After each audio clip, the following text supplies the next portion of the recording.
अस्सलाम वालेकुम नाज़रीन, प्रोग्राम सियासत और रियासत में आपको खुशामदीद कहेंगे। मैं हूं आपकी मेज़बान इरम चौधरी। सियासी तनाव तसादुम की तरफ बढ़ता नज़र आ रहा है। हकीकी ज़ादी मार्च के बाद सुनामी की नवीद सुना दी गई है। कप्तान का सुनामी वफाक से टकराएगा या नहीं? मौजूदा सूरत हाल की अगर बात करें तो कंटेनर्स की फसील शहर बेमिसाल किले में तब्दील शहरी महसूर होकर रह गए। मुश्किलात का सामना करना पड़ रहा है। पुलिस और फोर्सेस की तैयारी मुकम्मल है। अब देखना यह है कि विकेट गिरेगी या छक्का लगेगा। सियासी अदमे इस्तेहकाम का आखिर नतीजा क्या निकलेगा?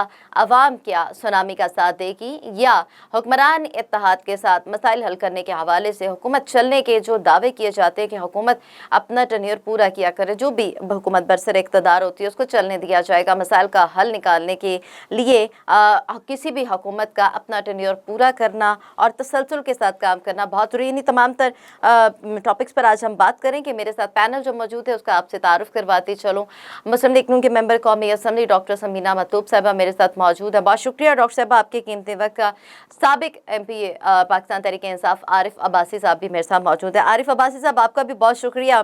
सवाल आपसे कर लेती हूँ सबसे पहले कि धरनों के हवाले से शोहरत याफ्ता कप्तान ने पहले तब्दीली का नारा लगाया, इक़्तिदार से हाथ धोने के बाद लॉन्ग मार्च और अब सुनामी लाने को तैयार है। शहरे इक़्तिदार पर चढ़ाई करके सियासी मकासद का हुसूल ही मुमकिन है सिर्फ पाकिस्तान तहरीक-ए-इंसाफ के लिए, और कोई हल नहीं। बिस्मिल्लाहिर्रहमानिर्रहीम। अस्सलाम वालेकुम इरम, आपकी तरफ से आपको सुनने वालों को भी। देखें, आप पाकिस्तान के मौजूदा हालात को देखें और पाकिस्तान में मौजूदा जो हुक्मरान है उनको देखें तो आपको ये लग रहा होगा कि ये एक ऐसी रियासत बन चुकी है जो कि दुनिया में मजाक बनने जा रही है और गैर संजीदगी की इंतहा है। तो पाकिस्तान तहरीक इंसाफ जो कि एक ऐसी पार्टी है जिसके पहले दिन से ये मंशूर रहा है कि हम इस मुल्क को हकीकी मानों में वो पाकिस्तान बनाएंगे जिसका ख्वाब हजरत अल्लामा इकबाल ने देखा और जिसके लिए हजरत कायद-ए-आज़म ने कोशिश की। पाकिस्तान तहरीक इंसाफ का सिर्फ एक ही मुतालबा है, वो ये है कि साफ शफाफ गैर जानिबदाराना इलेक्शन, जो आज से 4-5 महीने पहले इन सारी पार्टियों का मुतालबा था। हम चाहते हैं कि पाकिस्तान में आइन की सुपरमेसी हो, कानून की बालादस्ती हो और लोगों को उनके हकूक मिले। जिस तरह एहतसाल किया जा रहा है हर तबके फिक्र का पाकिस्तान में, चाहे वो लोअर मिडिल क्लास है, मिडिल क्लास है, अपर क्लास है, सरकारी मुलाजमीन है, हर शख्स तंग आ गए मौजूदा हालात में। और हुकूमत की संजीदगी का ये आलम है कि 84 नून लीग के लिबरान असम्बली है और उसमें 78 मेरा ख्याल है अब मिनिस्टर, एडवाइजर और स्पेशल असिस्टेंट बन चुके हैं। आज तक इस हुकूमत ने कोई ऐसी पॉलिसी नहीं दी जिसकी जो कि अवाम की तकालीफ को कम करने या अवामी मसाइल के हल की तरफ जाती हो। हर चीज बेकाबू हुई है, मईशत रोज बरोज ज़वाल पजीर है, एक्सपोर्ट्स कम हो रही है, इम्पोर्ट बढ़ रही है, कर्जे बढ़ रहे हैं। तो कोई शख्स इस तरफ नहीं आ रहा है कि इस मुल्क को आने वाले दिनों, हफ्तों, महीनों का फिक्र पड़ गया है कि हम क्या करेंगे। तो इसलिए पाकिस्तान तहरीक इंसाफ वही बात कर रही है जो पाकिस्तान के 80%, 90% अवाम कर रहे हैं। अभी रिसेंटली कल जो सर्वे आया उसमें देख ले कि पाकिस्तान के जो अवाम है वो क्या चाहते हैं। तो हम तो समझते हैं कि ये पाकिस्तान को बचाने की आखिरी कोशिश है, आखिरी सही है जो हम कर रहे हैं, इमरान खान साहब कर रहे हैं। और इसमें हमें अपनी अना खुदी और मफादात को बालातर रख के इस मुल्क को बचाने के लिए सबको आगे बढ़ना है। और उसका हल एक ही है कि गैर जानिबदाराना, आज़ादाना और शफाफ इलेक्शन हो ताकि अवाम के हकीकी नुमाइंदों को जिम्मेदारी मिले हुकूमत की और इस मुल्क को इस कुरान से निकालें।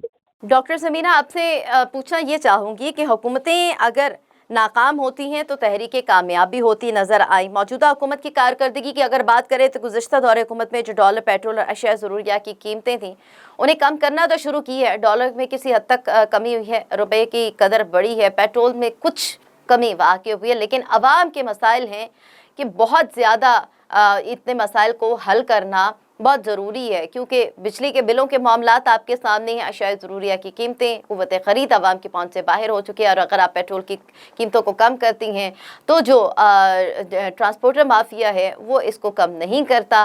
तो ये तमाम तर मसाइल हैं। आप क्या समझ रही हैं कि जो मौजूदा हुकूमत अगर इन मसाइल का जल्द अज जल्द हल नहीं करेगी, कंट्रोल नज़र ना आया, तो अवाम कप्तान का साथ देंगे? नहीं, अवाम अपना सही टाइम पे सही फैसला करेंगे।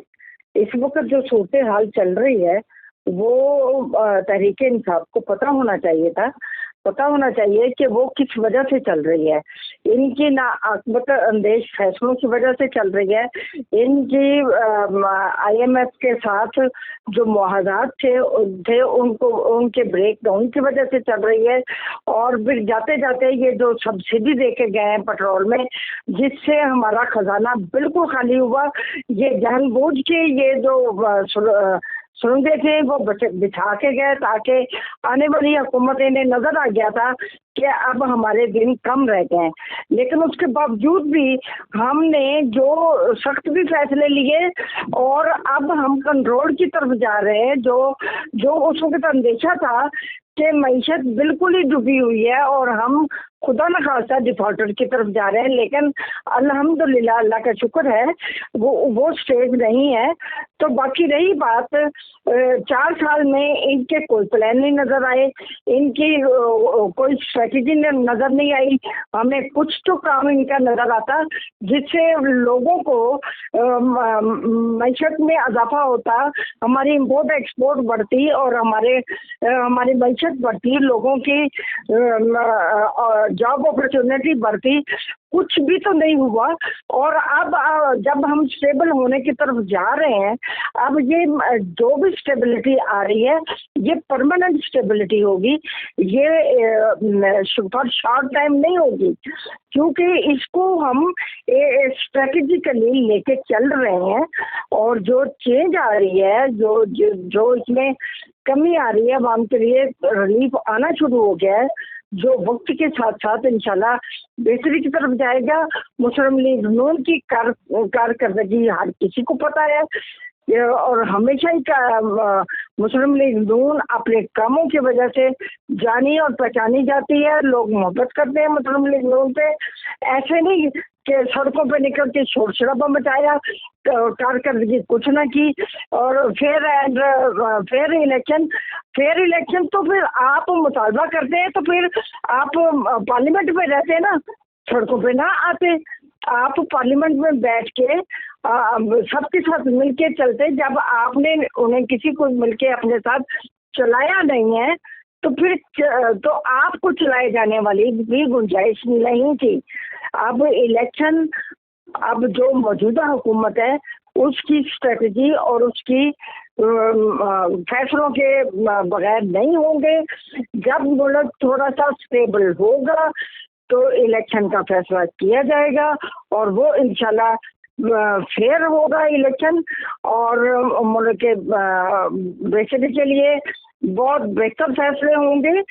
और हम उम्मीद रखते हैं कि हम इससे बेहतरी की तरफ जाएंगे। डॉलर की जो उड़ान थी वो हमारे सामने है। अगर डॉलर भी नीचे आना शुरू हो जाता है तो हमारी बहुत सारे मसाइल जो है वो हल होना शुरू हो जाएंगे। आरिफ अब्बासी साहब, आपने बातें सुन ली हैं डॉक्टर साहिबा की। एक तरफ तो इमरान खान ने कहा था कि सुनामी वफाक को बहा ले जाएगा, और अभी भी जो बात यही की जा रही है कि पिछले जो मार्चेस हुए थे उससे अब ये मुख्तलिफ होगा। ऐसा क्या मुख्तलिफ होगा? दूसरी तरफ वफाकी हुकूमत भी जारहाना अंदाज अपनाए हुए है। आप क्या समझ रहे हैं, पाकिस्तान तहरीक इंसाफ की जीत होगी या हार होगी, या वफाक की जीत होगी हार होगी? कौन हदफ हासिल करने में कामयाब हो सकेगा? क्योंकि जो बयानात हैं वो आपके बहुत बुलंदोबाग, दावे तो आपके अभी भी बहुत हैं एज अ अपोजिशन अगर बात की जाए। देखें, आप एक कहना मक्स साफी हैं, आपकी बात पे गहरी नजर है।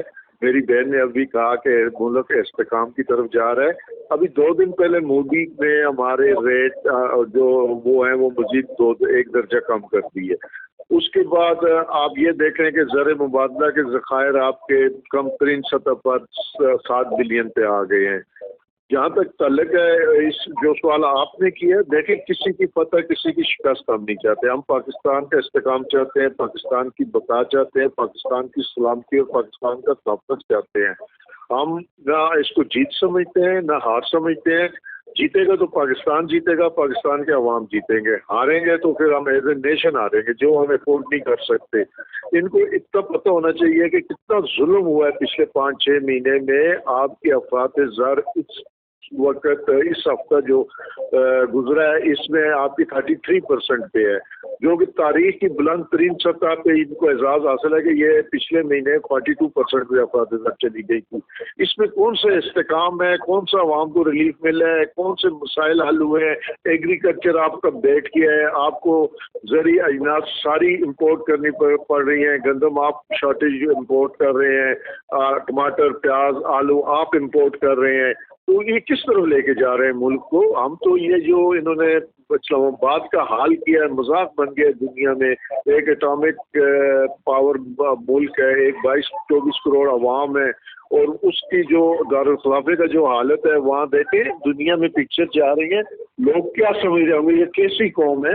हम बिल्कुल कानून और आइन के दायरे में रह के अपना एहतजाज रिकॉर्ड कराना चाहते हैं। हमारी एक हिस्ट्री है, हमारे किसी एहतजाज में पत्ता भी कभी नहीं टूटा। तो हम समझते हैं कि इनको पाकिस्तान के अवाम को जो आइन और कानून में हक दिया है वो नहीं सलब करना चाहिए, और ना हम सलब करने देंगे अवाम की ताकत से। तो मैं समझता हूँ कि अवाम अब बिल्कुल बजाय इसके कोई अनकंट्रोल किस्म की चीज़ें होना शुरू हो जाए, या जो उसको खूनी इनकलाब कहते हैं उसकी तरफ जाना शुरू हो जाए, एक सियासी तरीके से हम चाहते हैं कि ये लोग घर चले जाएं, जान छोड़ दें इस मुल्क की। यही जिम्मेदार है पिछले 30-40 साल में इस मुल्क की मईशत को इस हाल में पहुँचाने के। तो अभी भी इनके पास वक्त है, ये समझियाँ तोड़ दें, अवाम के पास जाएं, और ताकि मुल्क किसी किस्म की अफरा तफरी का मोतमिल नहीं हो सकता। और जहाँ तक हमारे एहतजाज का ताल्लुक है, ये बिल्कुल पुरअमन होगा, आइन और कानून के दायरे में होगा, और हम ये गारंटी करते हैं कि हमारे एहतजाज की वजह से कोई किसी किस्म का नुकसान नहीं होगा, अफरा तफरी नहीं होगी। हाँ, जिस किस्म की बढ़ के राना तनाला साहब मार रहे हैं, मैं समझता हूँ कि ये एक गैर संजीदगी की इंतहा है। वो एक एटॉमिक मुल्क के वजीर दाखिला है, 22 करोड़ 24 करोड़ अवाम के मुल्क के वजीर दाखिला है, उन्हें इंतहाई एहतियात से, समझदारी से और कूल माइंड होकर बयानात देने चाहिए। तो ये डराने धमकाने या सुल्तान रही मुस्तफा कुरैशी वाले भड़कों से ना कोई डरा है ना कोई डरेगा। तो हम ये समझते हैं कि अगर राना सनाउल्लाह को ये में इतनी काबिलियत दी है, तो कम से कम ये 14-15 जमाती एहतियात है, पाकिस्तान तहरीक इंसाफ को छोड़ के रेस्ट ऑफ द पार्टी सारी इकट्ठी है। इनको कम से कम इतनी अक्ल होनी चाहिए कि ये ऐसा रवैया रखें कि इस मुल्क में किसी किस्म की बदअमनी न पैदा हो, किसी किस्म की अफरा तफरी न पैदा हो, और लोगों का जो रोजमर्रा के मामूलात है वो ना डिस्टर्ब हो। हमारी तो ये कोशिश होगी हम बिल्कुल बगैर किसी को डिस्टर्ब किए अपना एहतजाज रिकॉर्ड करें। डॉक्टर साहिबा, सियासी तनाव इस वक्त तसादुम की तरफ बढ़ता हुआ नजर आ रहा है, और लाठी का इस्तेमाल जिस तरीके से कहा जा रहा है, लाठी का इस्तेमाल होगा, सख्ती की जाएगी, तो आप नहीं समझती कि इससे न सिर्फ दुनिया में जग हसाई होगी बल्कि मईशत को भी नुकसान होगा? तो बिलाखिर फिर जिम्मेदारी किस पर आयद होगी? हुक्मरान जमात को तो कहा जाता है कि बहुत ही तहम्मुल का मुजाहरा करना होता है और मामलात को खुश उसलूबी से तय करना होता है, तो जिम्मेदारी आप लोग किस पे आयद करेंगे? अपने मामलात को हल करने के हवाले से मलबा फिर बिलाखिर अपोजिशन पर ही डाला जाएगा? नहीं, ये भाई मेरे भूल के हैं। जब पिछली बार ये लोग इस्लामाबाद आए थे, रेड जोन में आने के लिए हमारी सुप्रीम कोर्ट ने पाबंदी लगाई हुई थी, उसके बावजूद भी ये लोग आए, इन्होंने आग लगाई, इन्होंने गाड़ियां जलाई और इन्होंने दरख्त जला दिए। इस्लामाबाद जैसे शहर का एक बुरा हाल कर दिया। इन्होंने मेट्रो को तोड़ा फोड़ा। क्या वो पुरअमन इनका वो था? ऐसा नहीं था। तो ये जितने भी इन लोगों के धरने हुए हैं, क्या वो सारे पुरअमन थे? कोई भी एक भी इनका इजलास पुरअमन नहीं था। ये इनके पास गाली गलौज के अलावा और लोगों को चीप लैंग्वेज सिखाने के अलावा इनके पास और कोई मोटो नहीं है। और ये इन चीज़ों से हम मुल्क को बचाना चाहते हैं। हम मुकम्मल नहीं हो सकते, हमारा कंट्री बिल्कुल मुकम्मल नहीं हो सकता इनकी तोड़ फोड़ का।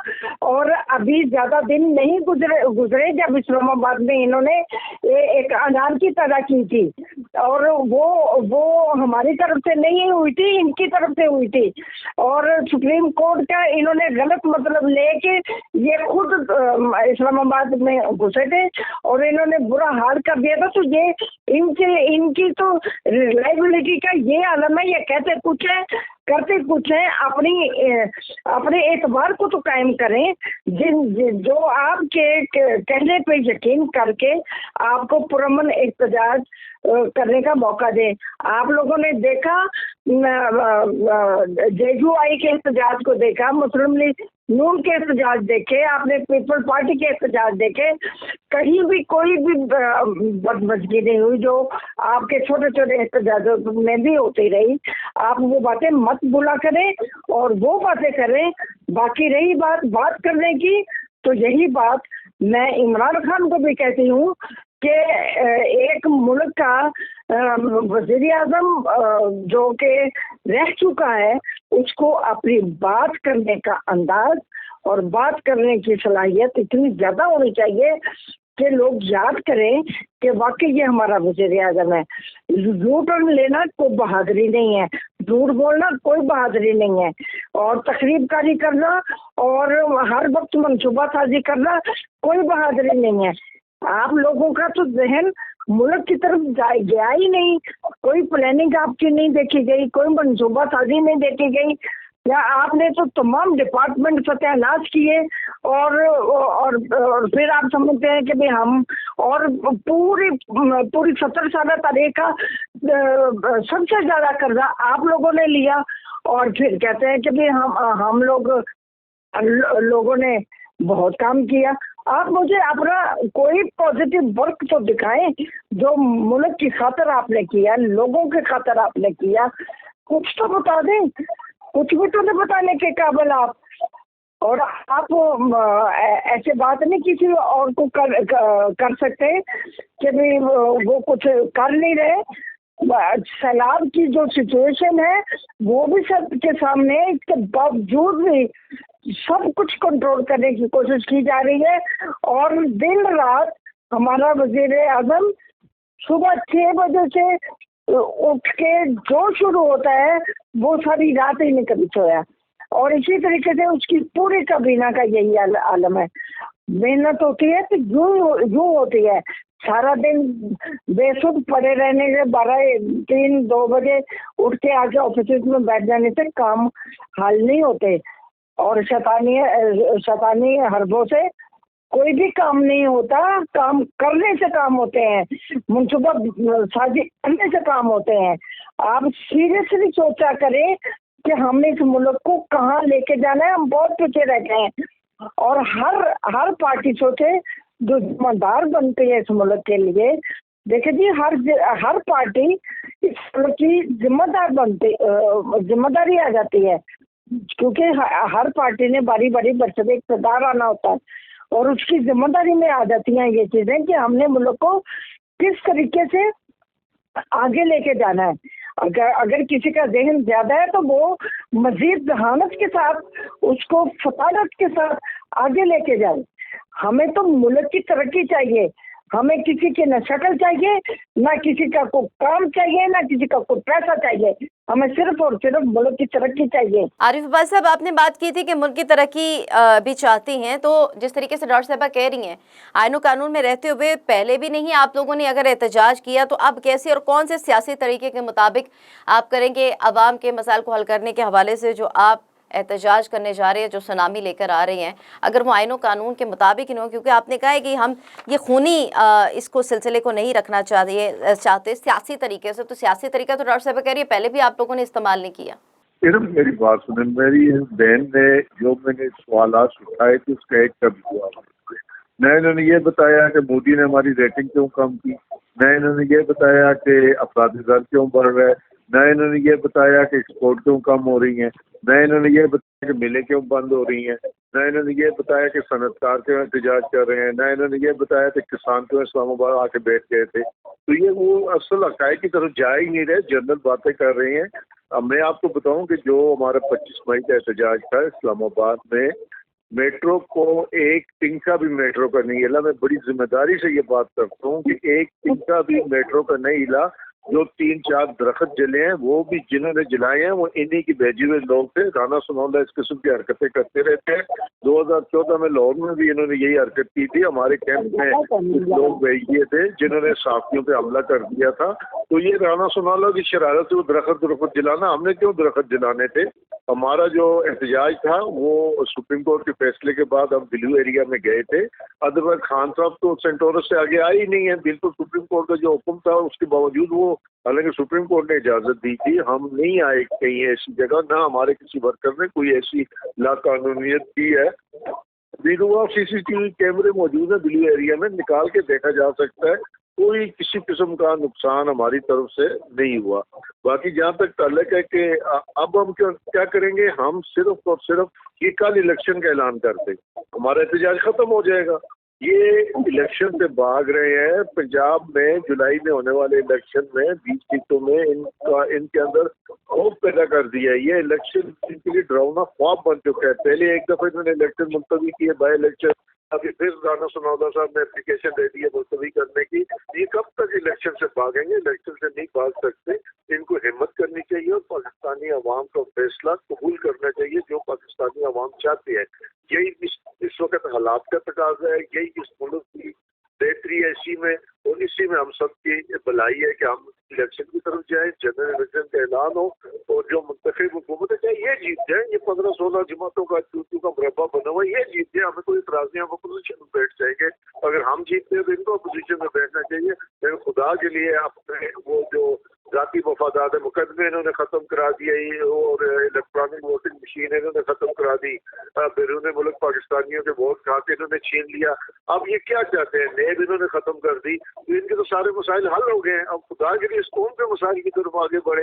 इस कौम को जो मसाइल दरपेश है उनके हल के लिए आप नया मैंडेट ले। इनका जो खौफ था, नेब थी, इनके मुकदमात थे, इनके डाके चोरियां थी, वो सारी खत्म हो गई। ईवीएम से इनको प्रॉब्लम था, ये दाखिल नहीं कर पाएंगे, वो खत्म हो गई। बैरून मुल्क 90 लाख पाकिस्तानी जो है वो उनमें से मेजॉरिटी पीटीआई के साथ है, इन्होंने उनका हक खत्म कर दिया। तो अब इनको क्या फेयर है, इनको क्या खौफ है, क्यों नहीं इलेक्शन की तरफ जा रहे? डॉक्टर साहिबा, हुकूमत की तब्दीली के हवाले से ही ये तमाम तर सूरत हाल जो तनाव की तरफ जा रही है, तसादुम की तरफ बढ़ती जा रही है। तनाव तो ऑलरेडी मौजूद है। हुकूमत की तब्दीली के लिए तो आइनी रास्ते इख्तियार किया जा सकता है, आइनी रास्ता मौजूद है और इसी आइनी रास्ते की तरफ पाकिस्तान तहरीक इंसाफ आप लोगों को लाना चाह रही है, फोर्स कर रही है। आज जो अहदाफ अपोजिशन के हैं, कल वो हुकूमत के भी थे, हुक्मरान जमात के भी थे। इक़्तिदार हमेशा एक जमात के पास तो नहीं रहता, तो आपनी समिति की सियासत में बर्दाश्त, कम ज़ाहिरा और आइन के बालादस्ती की बातों पर अमल करना चाहिए और उसी का इत्तलाक़ होना चाहिए। मेरी एक बात सुनो, ये एक मुसलमान हकीकत है कि जब ये चेंज आ रही थी और जबकि ये आईनी चेंज थी, इन लोगों ने क्या आइन के मुताबिक अमल किया? इन्होंने क्या क्या हरबे इस्तेमाल नहीं किए, मुझे ये तो बताएं। इनके स्पीकर ने क्या क्या कुछ नहीं किया? कितने दिन उस एक आईनी अमल को लटका के रखा? फिर ये आइन की बात कैसे कर सकते हैं? ये बिल्कुल कोई आइन पे अमल नहीं करने वाले, ये आइन की बात करते ही नहीं है। जब एक आईनी अमल हो रहा था इन्होंने रुकावट डाली। बाकी मैं इनकी इस बात का जवाब दे लूं कि ईवीएम आपकी आपके साथ तो इलेक्शन कमीशन ही आपके साथ तो उस वक्त शामिल नहीं था, उसकी राय शामिल नहीं थी। जो हमारा मेन कल्प्रेट है इलेक्शन कंडक्ट करने का, ईवीएम में इलेक्शन कमीशन ने आपका साथ नहीं दिया था। और ये पूरी दुनिया में जितने ममालिक में ईवीएम मशीनें सब रिजेक्ट हो चुकी हैं। तो अब ये बेईमानी का नया तरीकाकार आपने राय जिक्र करना था पाकिस्तान में, जो कि नहीं होने दिया। बाकी रही बात नैब के केसेस की, नैब का जो ऑर्डिनेंस था, जो वो उसकी डेट देख लें, 2022 की डेट है, 21 की, ठीक है। वो प्योरली जब पीटीआई की गवर्नमेंट थी, इनका बनाया हुआ, इनका अमेंड हुआ हुआ वो बिल है, वो हमारा अमेंड हुआ हुआ बिल नहीं है। अगर उसमें अगर एक हुकूमत 2 या 3% चेंज करती है तो उसका ये मतलब नहीं है कि सारा बिल चेंज हो गया। वो इन्होंने खुद चेंज किया हुआ है। वो इनका बिल है, वो हमारा बिल नहीं है। जो नैब का बिल है उस पर डेट देख लें। ये लोगों को बेवकूफ बनाते फिर रहे हैं। तीसरी बात ये है कि नैब का बिल ये था या नहीं था, आपको तो कोई फर्क पड़ता ही नहीं था। आपके इर्द गिर्द तमाम मुजरम खड़े थे, मालिक जब्बा खड़ा था,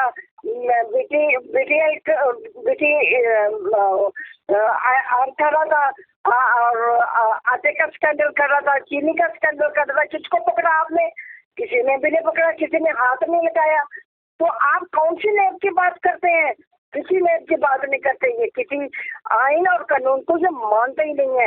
ये सिर्फ और सिर्फ अपनी जात की प्रोटेक्शन, चाहे वो बाय क्रुक करनी पड़े, ये करते हैं अपनी जात की। इनको रूल्स रेगुलेशन का कोई पता नहीं है, इनको कोई लॉ का कोई पता नहीं है। इन्होंने लॉ की और आइन की धज्जियां उड़ाई हुई हैं। और ये आज ये बात करें कि हम आइन की कदर करने वाले, ये बिल्कुल भी नहीं है ऐसी करने वाले। हमने तो अपनी आंखों से ये सारी चीजें देखी हुई, तारीख गवाह रहेगी सारी जिंदगी। आरिफ अब्बास साहब, डॉक्टर साहब कह रही है कि आप लोग अपनी ज़ात के लिए लड़ती हैं, रूल्स एंड रेगुलेशन लॉ का आप लोगों को कुछ पता नहीं है। आप सड़कों पर अब हैं, पहले हुक्मरान जमात 13 जमातें जो है वो मिलकर ये सड़कों पर थी। और अगर आम लोग के मसाइल की बात अब करती हैं, हमेशा से ही जो भी जमातें होती हैं, सियासी जमातें होती हैं, आवाम के कंधे पर ही बंदूक रख के चलाई जाती है।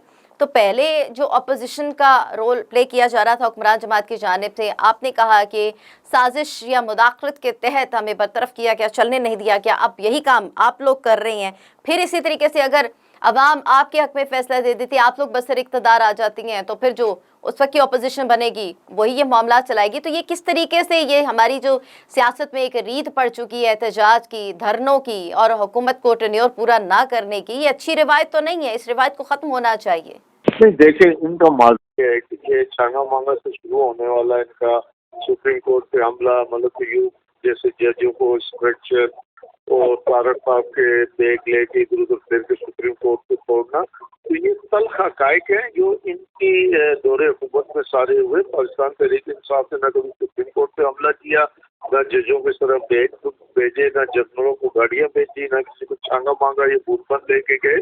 तो ये एक ऐसी तारीख है सियासतदानों की जिस पे सबको शर्मिंदा होना चाहिए।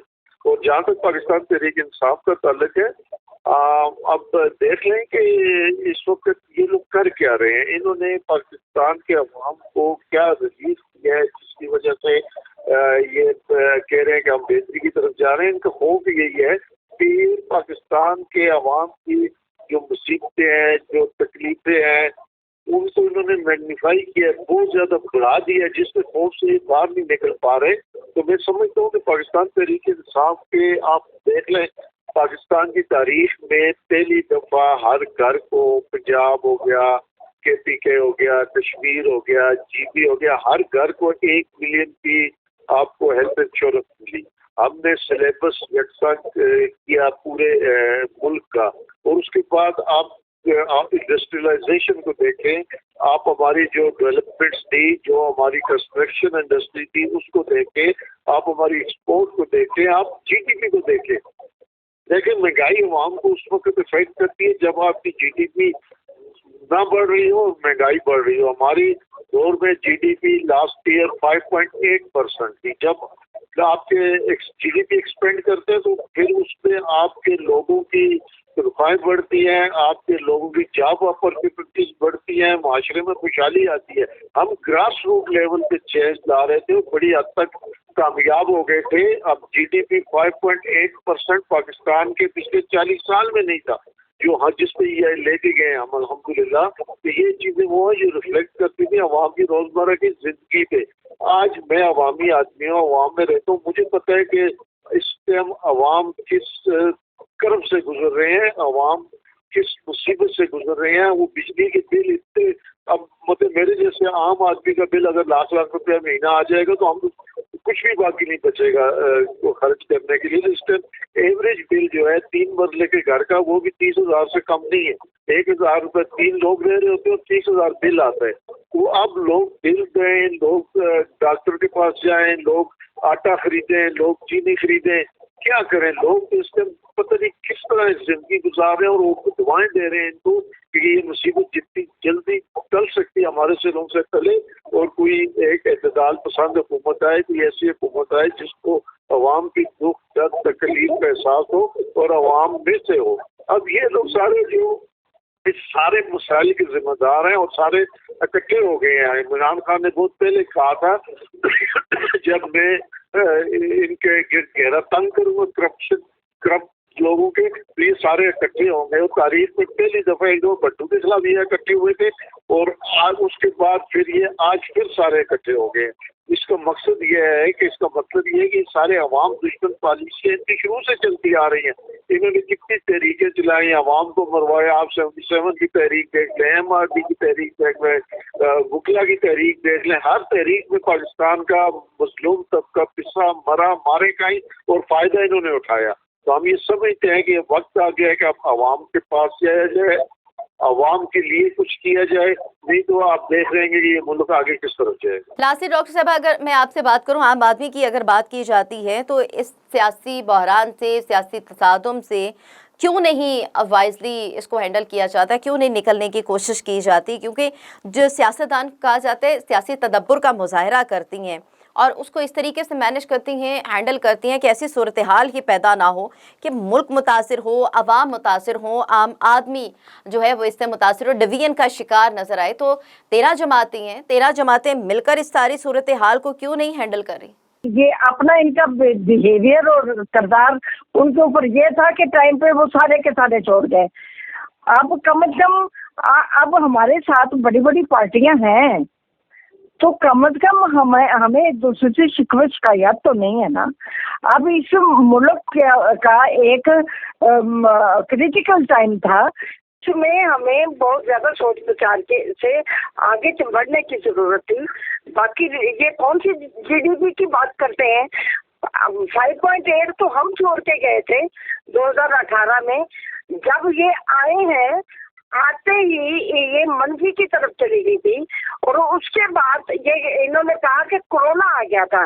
ये कोरोना से पहले ही एकदम से मंफी की तरफ चली गई थी और ये सरासर अपनी कारकर्दगी को बयान करने में हमेशा इन्होंने पार्लियामेंट में भी झूठी स्टेटमेंट्स दी और उसमें तो शोर मचता रह जाता था कि क्वेश्चन का आंसर ही झूठा देते थे जिसका सच पैर नहीं होता था। उसमें सारे शोर मचाते थे। जो मैंने सवाल करते थे वो कहते थे हमें तो हमारे क्वेश्चन का जवाब ही नहीं आया, एक छोटी सी अजीब सी तकरीर आ जाती है। तो उसमें ये है कि इनके पास उस वक्त भी जवाब नहीं होता था।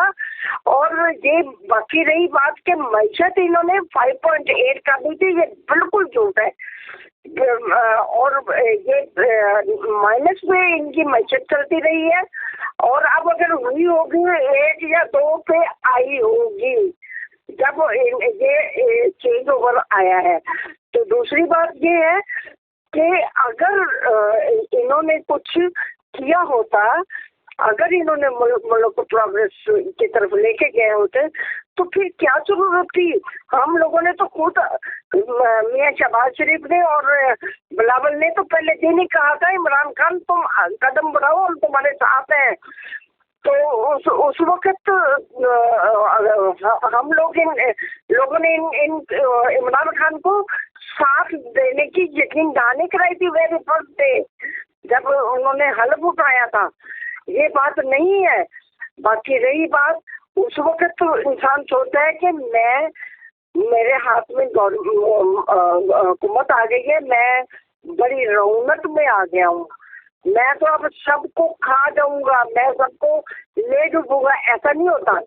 ये सारे काम कंबाइनली जब तक हम सर नहीं जोड़ते उस वक्त तक हम कामयाब नहीं होते।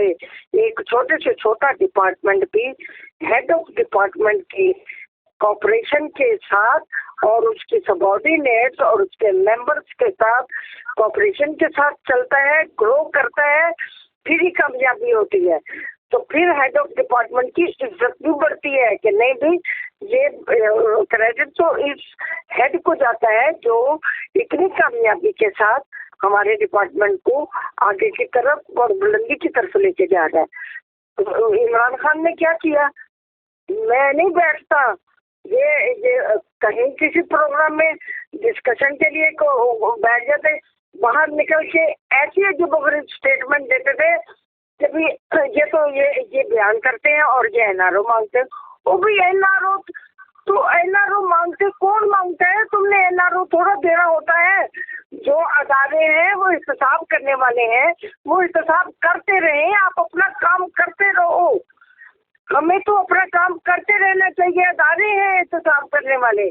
आपने पूरी तवज्जो इंतजाम की तरफ लगा दी, उसको खींचा, उसको पकड़ा, उसको मुड़ोड़ा और उसको अंदर फेंका, उसको उधर फेंका।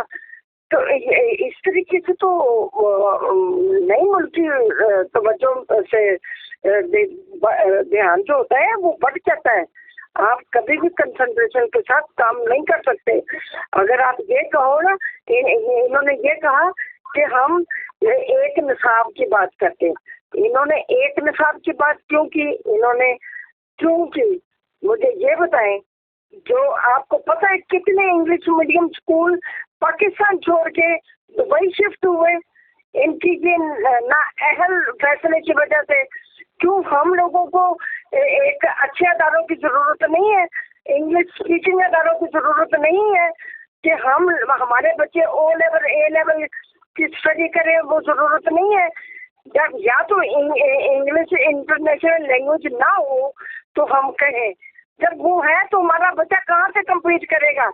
इन लोगों ने तो हमारे स्कूल के अदारों का और हमारे बच्चों का कॉन्फिडेंस भी लूज कर दिया। अब तो ये फैसला आवाम को ही करना होगा कि किस जमात का साथ दिया जाता है, कौन सी जमात जो है उनके मसाइल हल करती है और कौन सी जमात उनका एतमाद जी पाती है। आपने कहा है कि हमने जिस तरीके से मसाइल को हल करना शुरू किया है, माशी तौर पर इस्तेकाम की जानिब आ रहे हैं, लेकिन एक जानिब हुकूमत वक्त के लिए टारगेट्स बहुत ज़्यादा होती हैं, मसाइल का हल बहुत ज़रूरी होता है। दूसरी जानिब इसके साथ साथ जो उस वक्त की अपोजिशन होती है, जो मौजूदा अपोजिशन होती है, उससे भी निपटने के लिए हवाले से मामला सामने आते हैं। लेकिन हुकूमत वक्त के जो बयानात सामने आ रहे हैं वो काफ़ी सख्त किस्म के बयानात, और इसी तरीके से अपोजिशन का भी कहना है कि हम अपना टारगेट, अपना मुतालबा मनवाए बगैर हम नहीं जाएंगे। अब हालात क्या रुख इख्तियार करते हैं, आम आदमी के मसाइल हल होंगे या बढ़ेंगे, किस हद तक आम आदमी मुतासर होगा, आइंदा आने वाले दिनों में इसका अंदाज़ा हो जाएगा। बहुत शुक्रिया डॉक्टर समीना मतलूब साहिबा, आरिफ अब्बास साहब मेरे साथ मौजूद थे। प्रोग्राम सियासत और रियासत का वक्त खत्म हो जाता है। अपनी मेज़बान इरम चौधरी को इजाज़त दीजिए, अपना ख्याल रखिएगा। अल्लाह हाफिज़।